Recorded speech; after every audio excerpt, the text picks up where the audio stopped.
Hey, how's it going, guys? Angel of the Night here. We are back again with the Grand Challenge 2025 Part 2. This is team number 1 and, of course, battle number 12. We are getting there, guys. We are getting through these matches. Our opponent is going to lead off with a Dragonite and a King Gambit, and, of course, we have opted in for our Murkrow and Sneasler leads. Now, first thing I think of is the opposing Pokemon are definitely some big bads. And I think I'm going to have to boost up my speed of my team in order to try to be able to attack first. Plus, as well, we also want to be able to have the Psychic Terrain set up because of the whole King Gambit. The reason I say that is mainly because a lot of King Gambits tend to go for the Sucker Punch. And, you know, Dragonite does have the whole extreme speed situation. I haven't seen a Dragonite not have extreme speed in probably years. So we're actually going to go ahead and get this set up so that way they can't do any of their priority-based moves. At the same time, we've got our Tailwind going here, so that's going to boost up all of that speed for the entire team. Dragonite, of course, is going to go in for the Scale Shot. It is going to be able to hit the Indeedee, and it is going to be able to boost up the speed of the Dragonite. That's the whole point of the Scale Shot. It's a multi-attack move, but boosts speed. So that's interesting that the move doesn't actually take any recoil damage from Rocky Helmet, which is kind of interesting. But what we do have the capability of setting up Sunny Day, but we also have the ability to haze as well. So as long as Murkrow is okay, we're gonna be okay here. We are debating on going in for the attack onto the Dragonite here with a Psychic, potentially actually being able to do some damage to it because of the whole Psychic Terrain. I don't think that's going to be enough to knock it out because obviously there's probably the whole Inner Focus situation, but that's okay. No, not Inner Focus, sorry, Marvel Scale is what I want to say. There's the Dragon Scales, being able to pick up a KO onto the Murkrow. Now, we did get our Tailwind up, we got our Sunny Day up, that's exactly what we needed. So he's been able to hit the Pokemon 4 times and lowers his defense even further and boosts up his speed. Here's the Kato Cleave coming in from the King Gambit, and unfortunately that does pick up the KO onto the Indeedee and as well gets a little bit of recoil damage there from the Rocky Helmet.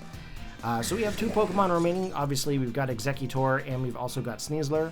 And as you guys can see through the progress of this competition, I am trying to learn this team.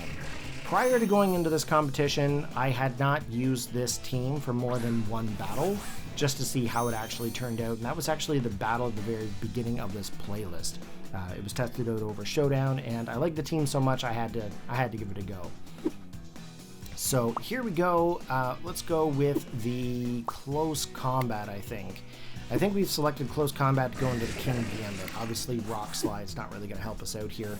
They're going to withdraw the King Gambit here, probably the smartest option decision for them. They're going to come in with Ninetales. Now, Ninetales, of course, this is the Alolan Ninetales, so that's actually going to set up the whole Snow Warning. Now, the downside to that is that it actually takes away my Sun for Chlorophyll. So, we don't have Murkrow here, we don't have Ninetales. We can't really set anything else up to get our Sun. Those were the only 2 Pokemon that we had that were actually capable of doing that. So here we go with Close Combat that actually does hit the Ninetales quite decently. Drops our defensive stats in the Sneasler, but we do get the Poison Touch off onto the Ninetales, which is pretty awesome. They're going to lose a little bit of health every turn. Here we go with the Expanding Force. We're going to be able to hit 2 Pokemon at once, being able to knock out the Ninetales, but also as well takes the Dragonite down very close to fainting. Here's the Scale Shot coming in from the Dragonite, going to be able to hit the Exeggutor. Not looking good for Exeggutor here. That is twice, that is 3 times. This is the 4th and the 5th. Unfortunately, we do lose our Exeggutor, meaning that Sneasler is the only Pokemon that we have remaining on our team. Not very helpful for the remaining 3, of course, considering that there's the Dragonite, there's the King Gambit, and then, of course, there's also a Mystery Pokemon. Next Pokemon coming in is going to be Metagross. Mystery solved. Metagross coming into the battle here, and of course it is also affected by Close Combat if we did manage to actually go for it. However, we are going to go for the Rock Slide here and hope to get the flinch off onto the Metagross. So, KO onto the Dragonite. Dragonite goes down. And that means that there are 2 Pokemon remaining. Luckily for us, we actually get the flinch. That is actually a huge flinch right there. I'm really hoping that this could actually help us out some. King Gambit coming back onto the field.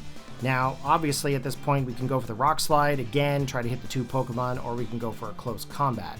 I didn't really think that Metagross was actually going to be able to take us out, so I thought, you know what, I'll go for close combat, get the King Gambit, but it ended up going for the Protect. So we can't really take out the King Gambit here at this time. However, here's the Psychic Fangs coming in from the Metagross, and because it's on the Psychic terrain, I don't know if that boost really mattered, but that is going to be game. So if you guys enjoyed, you know what to do. Post your comments down below, and hit that like button. I'll catch you guys in the next battle. Peace out.